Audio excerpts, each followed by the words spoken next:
Sa ngalan ng Ama at ng Anak at ng Espiritu Santo. Amen. Sumainyo ang Panginoon. At sumainyo rin. Mga kapatid, upang tayo maging marapat na dumulog sa ating banal na pagdiriwang, sama-sama nating aminin at pagsisihan ang ating mga pagkukulang at mga nagawang kasalanan. Inaamin ko sa makapangyarihang Diyos at sa inyo mga kapatid na lubha akong nagkasala sa isip, sa salita at sa gawa at sa aking pagkukulang. Kaya sinasamo ko sa mahal na Birheng Maria, sa lahat ng mga anghel at mga banal, at sa inyo mga kapatid, na ako'y panalangin sa Panginoong ating Diyos. Kaawaan tayong lahat na makapangyarihang Diyos, patawarin sa ating mga kasalanan at patnubayan tayo sa buhay na walang hanggan. Amen.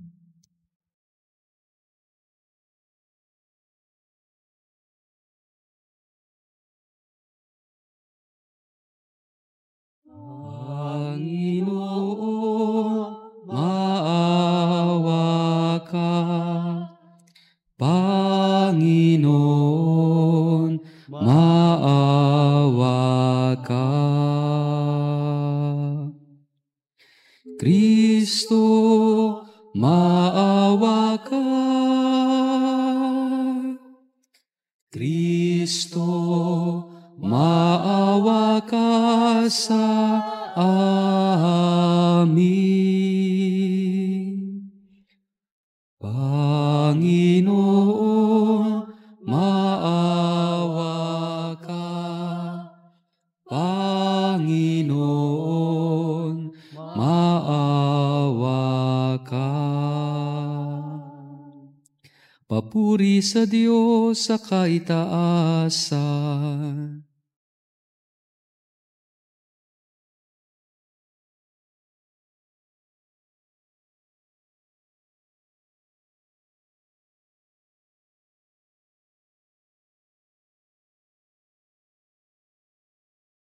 Luwalhati sa Diyos sa kaitaasan, kaloob sa lupa ay kapayapaan. Pinupuri ka at ipinagdarangal, sinasamba ka dahil sa dakila mong kalwalhatian. Panginoon naming Diyos, Hari ng langit, Amang makapangyarihan, Panginoong Jesucristo, bugtong na anak ng Diyos, Kordero ng Ama, ikaw na nag-aalis ng mga kasalanan ng sanlibutan. Tanggapin mo ang aming kahilingan, ikaw na naluluklok sa kanan ng Ama. Maawa ka sa amin, ikaw lamang ang banal, Panginoong Jesucristo, kasama ng Espiritu, sa luwalhati ng Ama. Amen, amen, amen, amen. Manalangin tayo. Ama naming makapangyarihan, maisaloob nawa naming palagian ang magaling sa Espiritu ng kabanalan, upang sa salita at gawa ay aming magampanan ang lahat ng iyong mga kinalulugdan, sa pamamagitan ni Jesucristo kasama ng Espiritu Santo, magpasawalang hanggan. Amen. Noong matandang panahon, ang pagpapatawad sa pagkakasala ay di karaniwan. Ang magandang halimbawa ng kagandang loob ni David sa kanyang kaaway na si Saul ay di lamang magandang taliwas, kundi nagpapahiya sa mga Kristiyanong waring di marunong magpatawad. Ang unang pagbasa. Pagbasa mula sa unang aklat ni Samuel.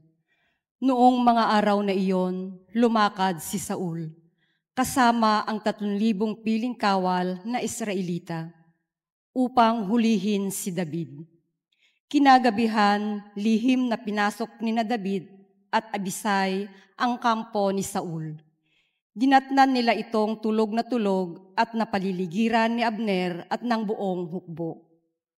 Ang sibat nito ay nakatarak sa gawing ulunan. Sinabi ni Abisai kay David, "Niloob ng Diyos na mahulog ngayon sa mga kamay mo ang iyong kaaway. Kung ibig mo, tatarakan ko na siya ng sibat. Kapag nasaksak kong minsan iyan, hindi na kakailanganing ulitin." Ngunit sinabi ni David, "Huwag mong gagawin iyan. Malaking kasalanan ang magbuhat ng kamay sa hinirang ng Panginoon." Kinuha nga ni David ang sibat sa ulunan ni Saul at ang lalagyan ng inumin nito, at sila'y umalis. Isa man kina Saul ay walang nagising, pagkat pinahimbing sila ng Panginoon. Dumating at umalis sina David nang walang nakaalam. Pagdating ni David sa kabilang gulod, tumayo siya sa isang mataas na lugar. Sinabi ni David, "Narito ang inyong sibat, mahal na hari. Ipakuha ninyo rito sa isa ninyong tauhan. Ang taong tapat at matuwid ay gagantipalaan ng Panginoon. Sa araw na ito'y niloob niyang mahulog kayo sa aking mga kamay.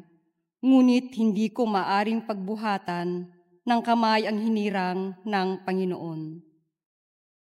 Ang salita ng Diyos. Salamat sa Diyos. Ang ating mahabaging Diyos ay nagmamagandang loob. Ang ating mahabaging Diyos ay nagmamagandang loob. Panginooy papurihan, purihin mo kaluluwa. Ang pangalan niyang banal, purihin mo sa tuwina. Ikaw, aking kaluluwa, ang Diyos ay papurihan, at huwag mong lilimutin yaong kanyang kabutihan. Ang ating mahabaging Diyos ay nagmamagandang loob. Ang lahat kong kasalanay siya ang nagpapatawad, at anumang aking sakit, ginagamot niyang lahat. Sa bingit ng kamatayan, ako ay inililigtas, at pinagpapala ako sa pag-ibig niya't habag. Ang ating mahabaging Diyos ay nagmamagandang loob. Kay ganda ng kalooban, mahabagin itong Diyos. Kung magalit ay banayad, kung umibig na may lubos. Kung siya ay magparusa, di katumbas ng pagsuway. Di na tayo sinisingil sa nagawang kasalanan. Ang ating mahabaging Diyos ay nagmamagandang loob. Ang silangan at kanluran kung gaano ang distansya, gayong-gayon ang pagtingin sa sinumang nagkasala. Kung paano nahahabag ang ama sa anak niya, gayon siya nahahabag sa may takot sa kanya. Ang ating mahabaging Diyos ay nagmamagandang loob. Bilang mga disipulo ni Jesus, inaasahan tayong mamuhay alinsunod sa kanyang mga pangaral at halimbawa. Kabilang dito ang pagmamahal, maging sa mahirap mahalin, sa pagsisikap na mapaglabanan natin ang tuksong maghiganti, ang ikalawang pagbasa. Pagbasa mula sa unang sulat ni Apostol San Pablo sa mga taga-Korinto. Mga kapatid, ganito ang sinasabi sa kasulatan. Ang unang tao, si Adan, ay nilikhang binigyan ng buhay. Ang huling Adan ay espiritong nagbibigay buhay, ngunit hindi nauna ang panlangit. Ang panlupa muna bago ang panlangit. Ang unang Adan ay mula sa lupa, sapagkat nilikha sa alabok. Mula sa langit ang pangalawang Adan. Ang mga katawang panlupa ay tulad ng nagmula sa lupa. Ang mga katawang panlangit ay tulad ng nagmula sa langit. Kung paanong tayo'y katulad ng taong nagmula sa lupa, darating ang araw na matutulad din tayo sa nanggaling sa langit. Ang salita ng Diyos. Salamat sa Diyos.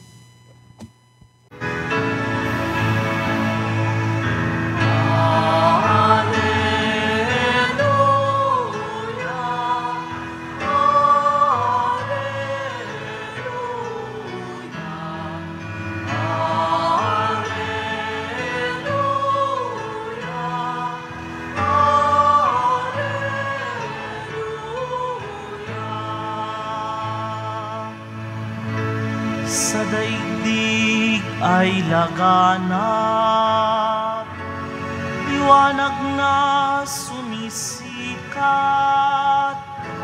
salitang buhay ng lahat.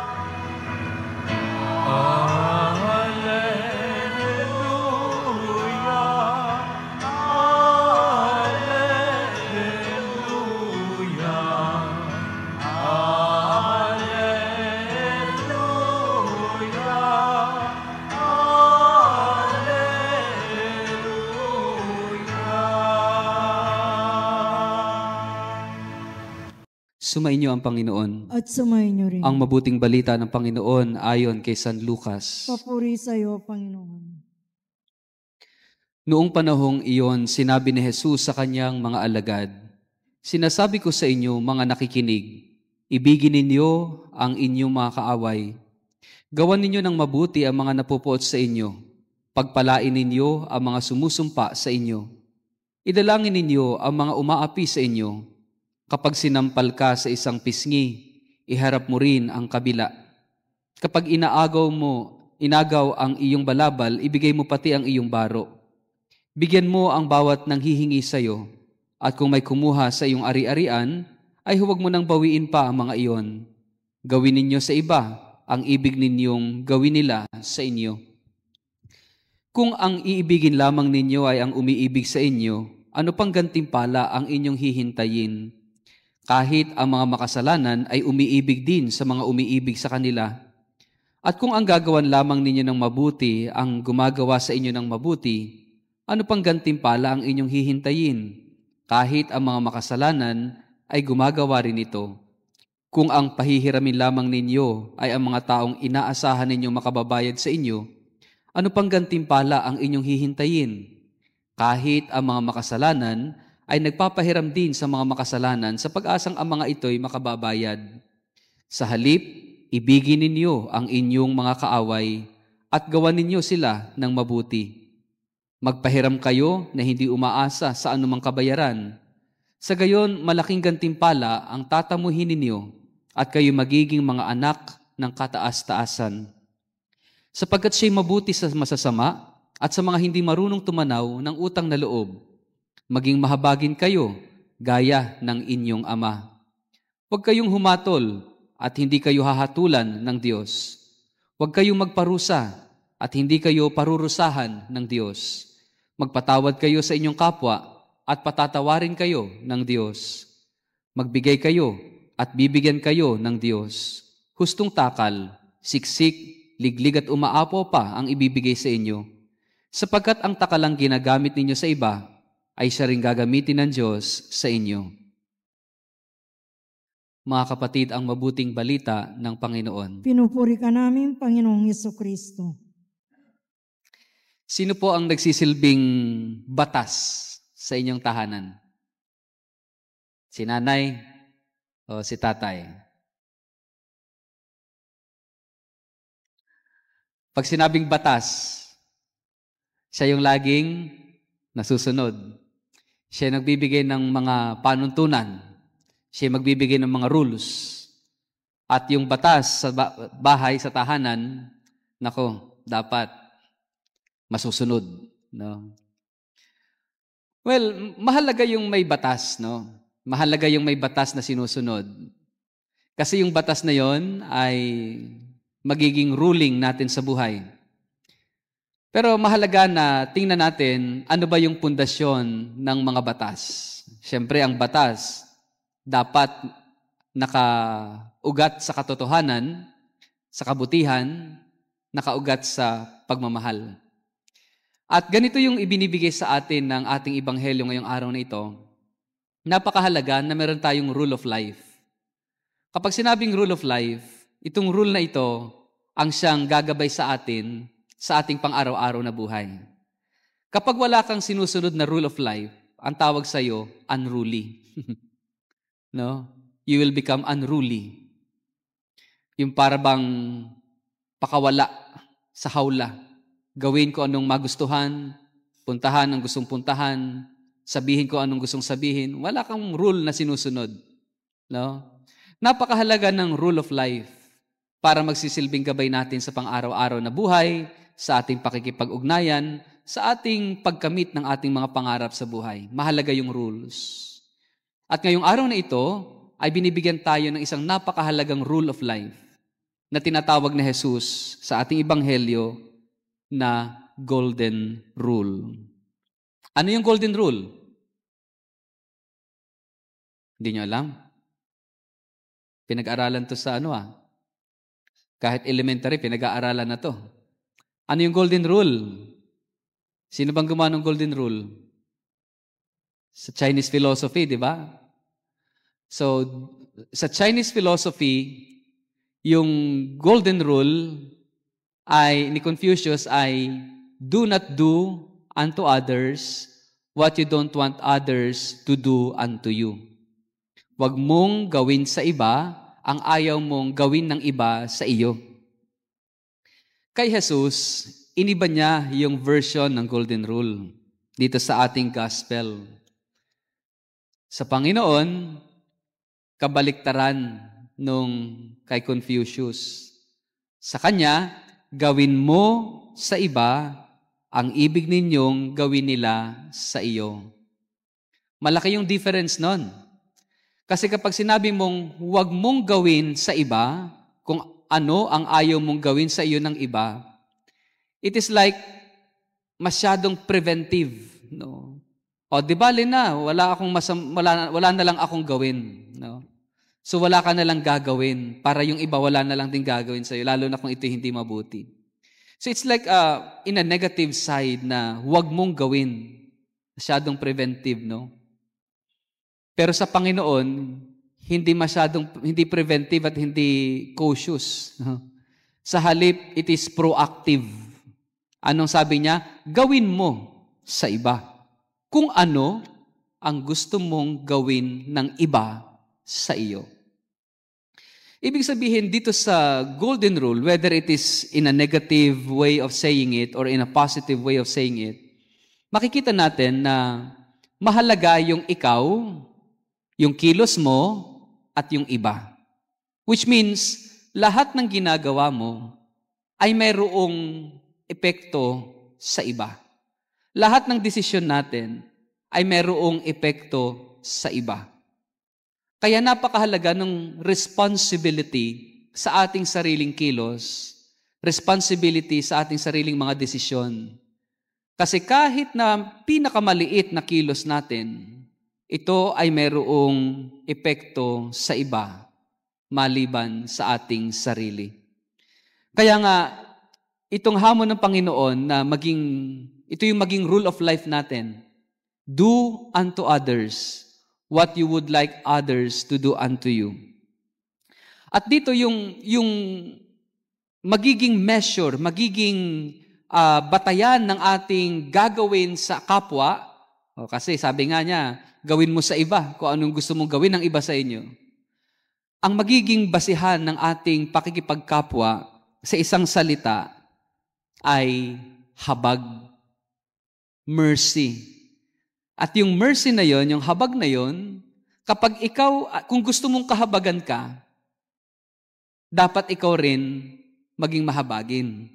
At ano ba yung habag? Di ba ito yung love given even to the unqualified? So, kung gusto mong ikaw ay kahabagan, kasi yung makita mo yung sarili mong ikaw ay hindi qualified, dapat ikaw din maging mahabagin sa kapwa. Kaya nga yung mga hamon ng Panginoon dito, ibigin ang kaaway. Kapag ikaw ay nagmamahal ng kaaway, at sabi ni Jesus, gawin mo sa ibang, gusto mong gawin sa iyo ng iba, so pag ikaw nagmamahal ng kaaway, matututo rin yung kaaway mo na mahalin ka. Bakit? Kung magkaaway kayo, minahal mo siya, in time, matuto niya ring mahalin ka na kanyang kaaway kasi nakita sa'yo na nagmamahal ka sa iyong kaaway. Di ba?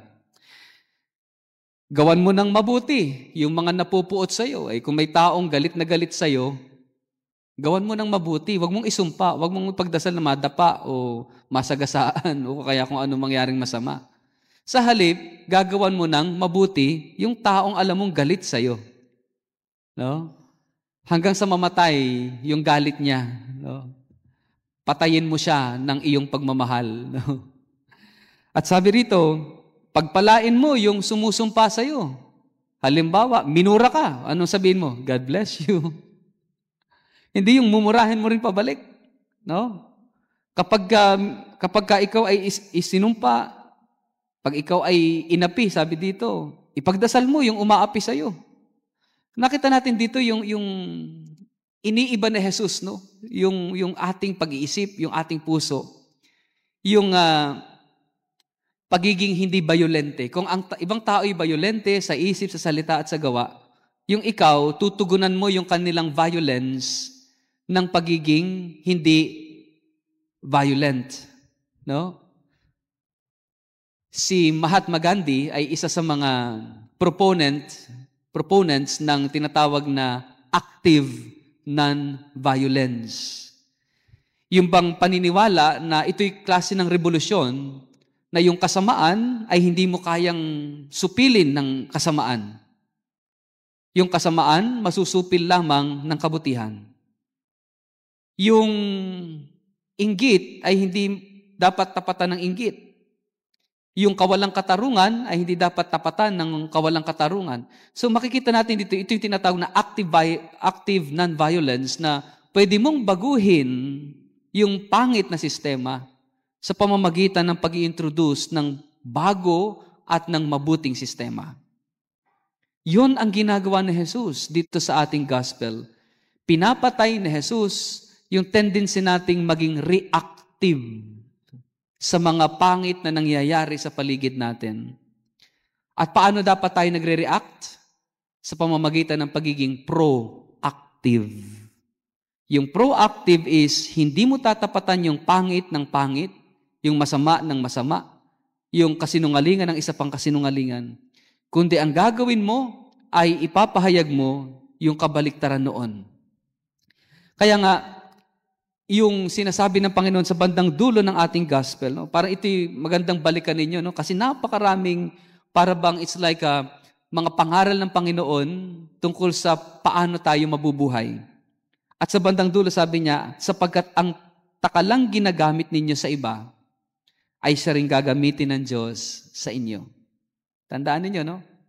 Ang takalan, ang sukatan na ginamit ninyo sa iba, ay siya rin gagamitin ng Diyos sa inyo. Kung paano ka humusga ng kapwa mo, yun din ang gagamitin ng Diyos na panghusga sa iyo. Kung paano mo itinuring yung kapwa mo, yun din ang gagamitin ng Diyos sa iyo. Kung paano ka ituturing ng Diyos.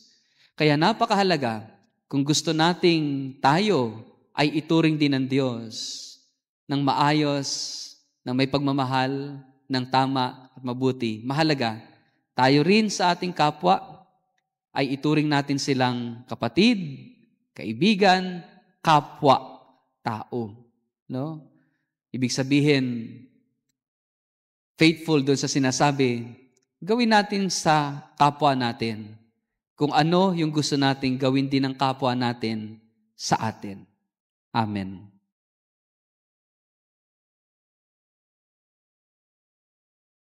Sama-sama nating ipahayag ang ating pananampalataya. Sumasampalataya ako sa Diyos amang makapangyarihan sa lahat na may gawa ng langit at lupa. Sumasampalataya naman ako kay Hesukristo, iisang anak ng Diyos, Panginoon nating lahat. Nagkatawang tao siya lalang ng Espiritu Santo, pinanganak ni Santa Mariang Birhen, pinagpakasakit ni Poncio Pilato, ipinako sa krus na matay inilibing, nanaog sa kinaroroonan ng mga yumao. Nang may 3 araw na buhay na maguli, umakyat sa langit, naluluklok sa kanan ng Diyos amang makapangyarihan sa lahat. Doon magmumulang paririto at huhukom sa nangabubuhay at nangamatay na tao. Sumasampalataya naman ako sa Diyos Espiritu Santo, sa banal na simbahang katolika, sa kasamahan ng mga banal, sa kapatawaran ng mga kasalanan, sa pagkabuhay na muli na nangamatay na tao, at sa buhay na walang hanggan. Amen. Bilang pagtugon sa mensahe ng salita ng Diyos, hilingin natin ang tulong ng Panginoon upang tayo magmahal na tulad ng Kanyang itinuturo sa atin. Ang ating tugon, Panginoon, turuan mo kaming magmahal na tulad mo. Panginoon, turuan mo kaming magmahal na tulad mo.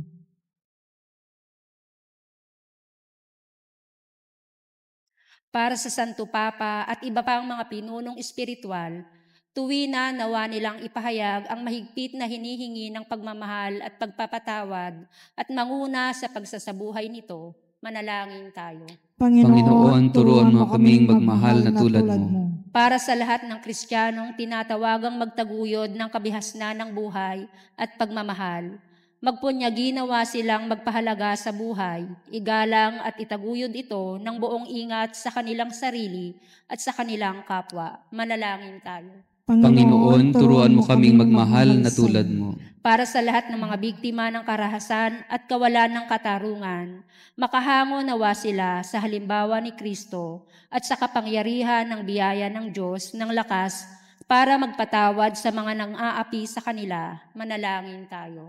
Panginoon, turuan mo kaming magmahal na tulad mo. Para sa lahat ng magulang at mga nagtuturo, pagtibayin nawa ng kanilang kahandaang magpatawad ang ipinangangaral nilang pagmamahal, maging sa mga nagkasala sa kanila. Manalangin tayo. Panginoon, turuan mo kaming magmahal na tulad mo. Para sa lahat ng Pilipinong nagsisikap, alang-alang sa ikabubuti ng bayan, matuto nawa silang tumanggi sa kasamaan at magpahalaga sa katapatan at pagmamahal sa kapwa. Manalangin tayo. Panginoon, turuan mo kaming magmahal na tulad mo. Upang ang pamayan ng Kristiyano ay matutong tumanggap at umunawa sa mga naisin at pag-aalinlangan ng mga kabataang nakararamdam ng panawagang makisama sa misyon ng Panginoong Hesukristo sa pagpapari o pagiging relihiyoso. Manalangin tayo. Panginoon, turuan mo kaming magmahal na tulad mo. Idulog natin ang ating mga personal na intensyon. At ang lahat ng ito'y ating samot dalangin sa pangalan ni Jesus na ating Panginoon. Amen.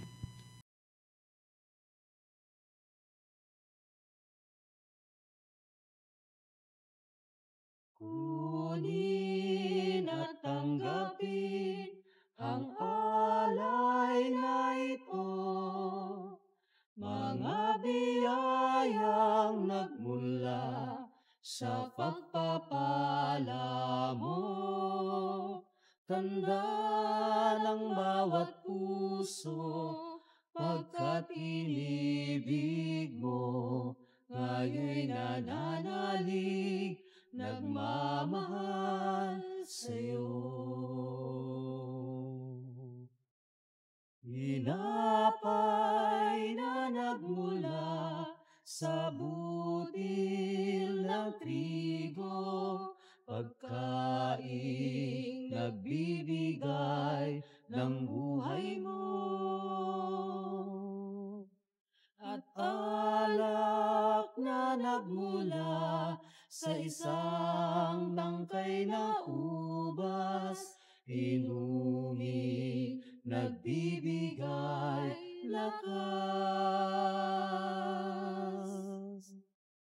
Kunin at tanggapin ang alay na ito, mga biyayang nagmula sa pagpapala mo.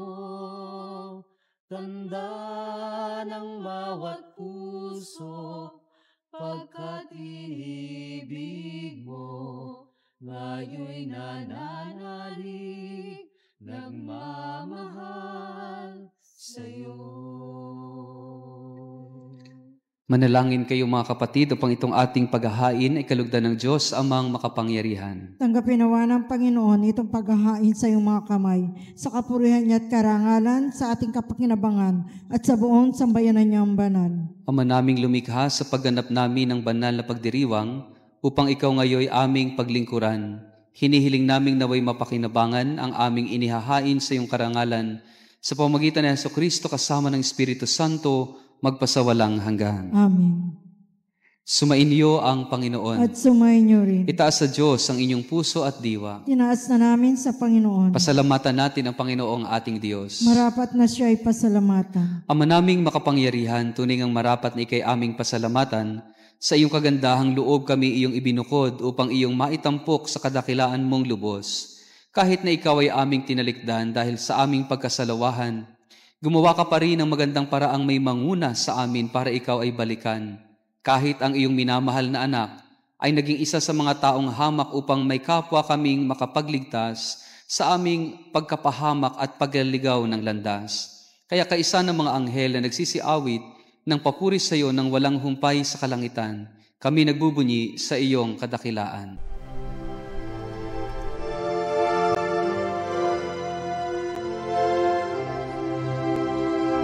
Santo, Santo, Santo, Panginoong Diyos makapangyarihan, napupuno ang langit at lupa ng kalwalhatian mo. Hosana sa kaitaasan, pinagpalang na paririto sa ngalan ng Panginoon. Hosana sa kaitaasan.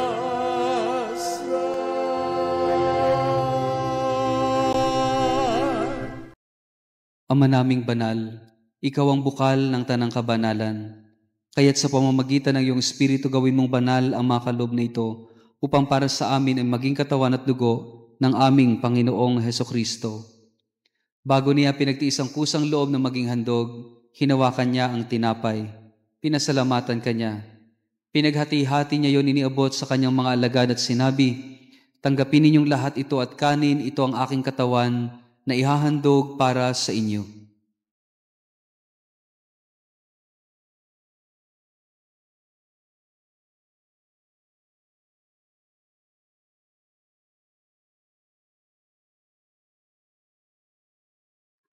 Gayon din naman noong matapos ang hapunan, hinawakan niya ang kalis.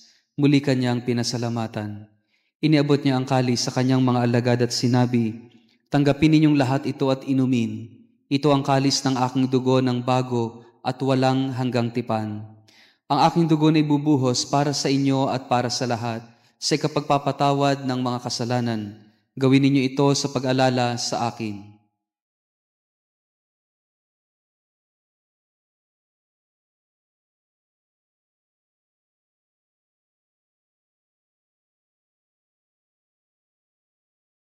Ipagbunyi natin ang misteryo ng ating pananampalataya.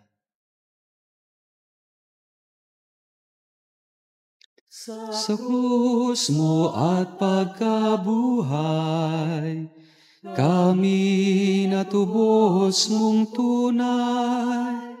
Poong Jesus, naming mahal, iligtas mo kaming tanan.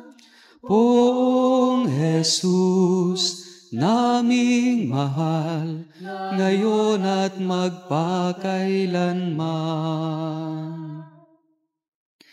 Ama, ginagawa namin ngayon ang pag-alala sa pagkamatay at muling pagkabuhay ng iyong anak. Kaya't inialay namin sa iyo ang tinapay na nagbibigay buhay at ang kalis na nagkakaloob ng kaligtasan. Kami nagpapasalamat dahil kami iyong minarapat na tumayo sa harap mo para maglingkod sa iyo. Isinasamo namin kami na magsasalo-salo sa katawan at dugo ni Kristo ay mabuklod sa pagkakaisa sa pamamagitan ng Espiritu Santo. Ama, lingapin mo ang iyong simbahang laganap sa buong daigdig.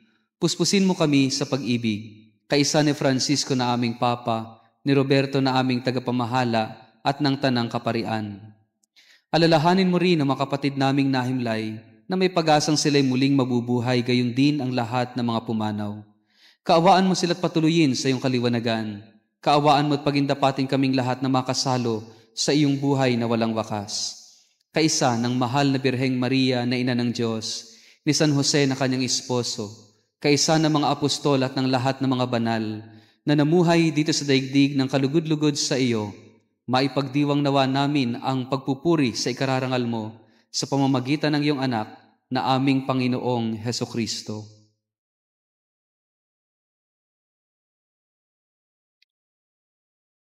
Sa pamamagitan ni Kristo,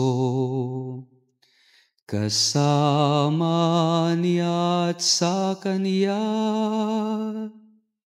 ang lahat ng parangal at papuri ay sa iyo, Diyos Amang makapangyarihan, kasama ng Espiritu Santo, magpasawalang hanggan.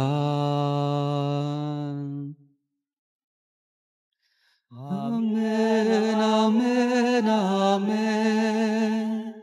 Amen, alleluia. Purihin ang Diyos, purihin ang Diyos. Amen, alleluia. Amen, amen, amen. Amen, alleluia.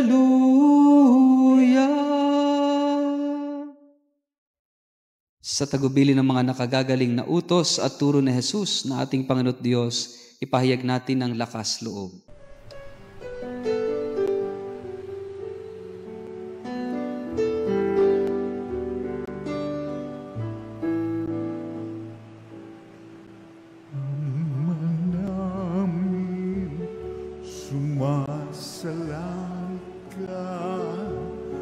Sambahin ang ngalan mo, mapasamin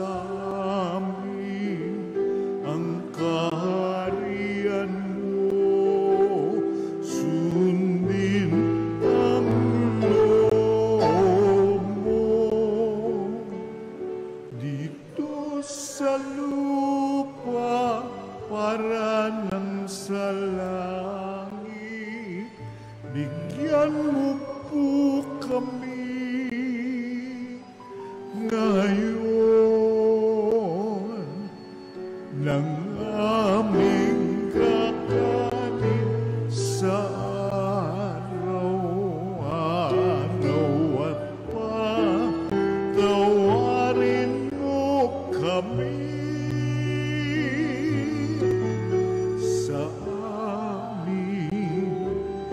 mga sala, para ng pagpapatawad namin sa nagkakasala sa amin, at huwag mo kaming ipagdulot sa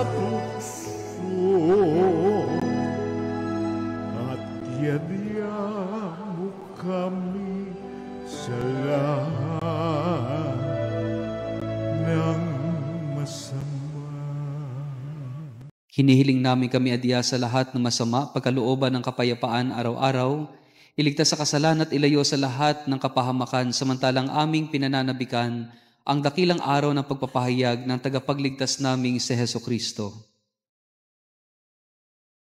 Sapagkat sa iyo ang kaharian, kapangyarihan at kapurihan, ngayon at magpakailanman, ngayon at magpakailanman.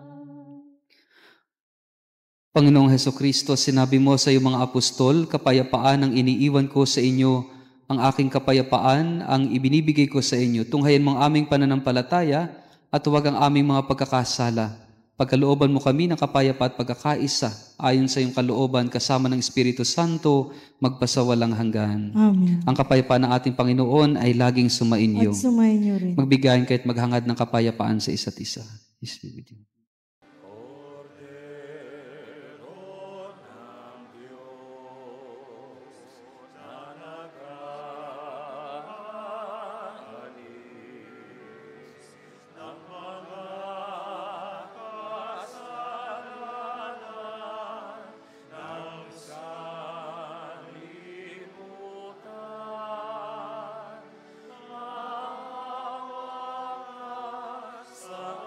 Amen.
Ito ang kordero ng Diyos.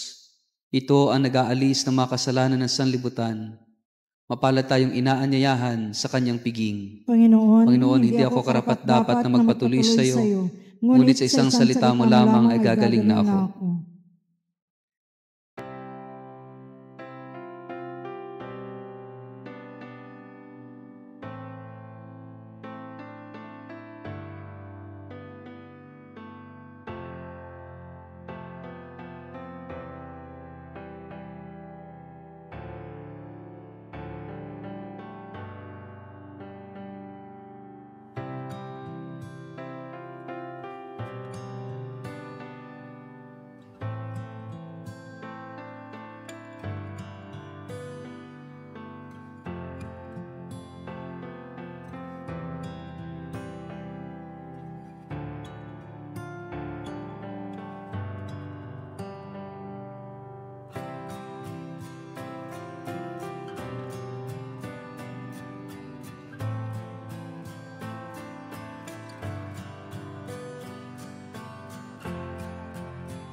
Jesus, sang tinapay ng buhay binasbasan, hinatid, inialay.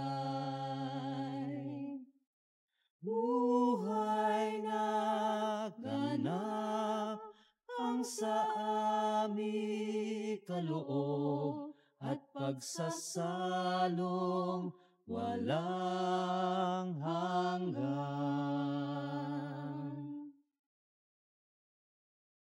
Sanang buhay naming handog, naway matulad sa pag-aalay mo. Buhay na lakas at lubos sa mundo, sa pag-ibig ay kapos. Ikaw, Jesus, ang tinapay ng buhay binasbasan, hinatid, inialay. Buhay na ganap ang sa aming kaloob at pagsasalong walang hanggan. Harapan sa kapwa, naging tinapay, kagalakan sa nalulumbay,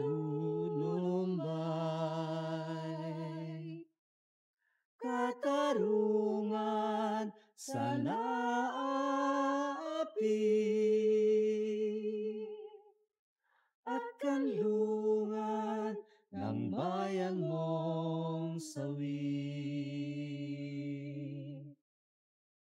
Ikaw, Jesus, ang tinapay ng buhay binasbasan, hinatid inialay.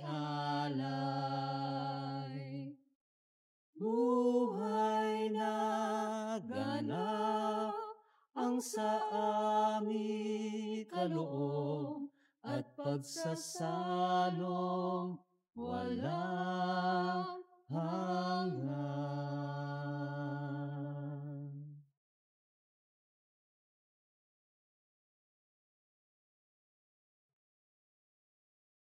Manalangin tayo. Ama naming mapagmahal, ipagkaloob mong aming mapakinabangan ang dulot na kaligtasan ng aming pinagsaluhan bilang sangla ng iyong tiyak na pagsagip sa tanan sa pamamagitan ni Hesukristo kasama ng Espiritu Santo magpasawalang hanggan. Amen. Magsilod po ang lahat. Panalangin sa banal na mukha ni Jesus ng Dampikwan.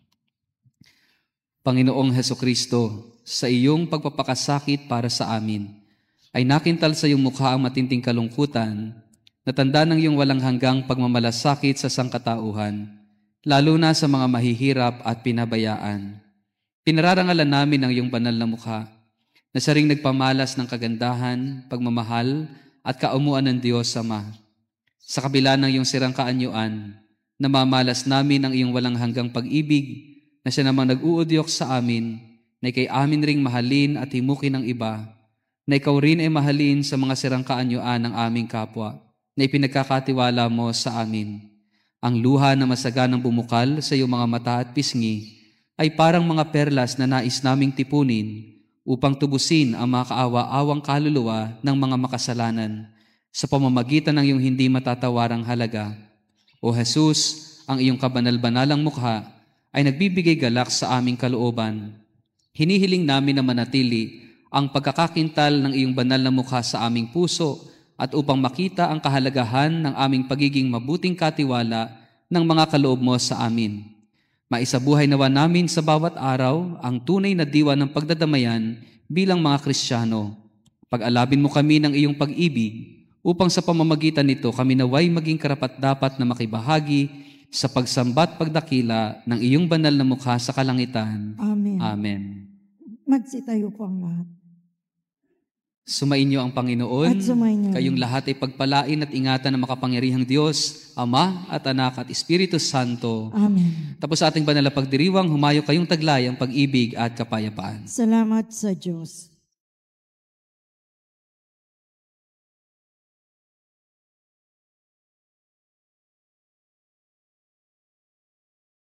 Umayon at ipahayag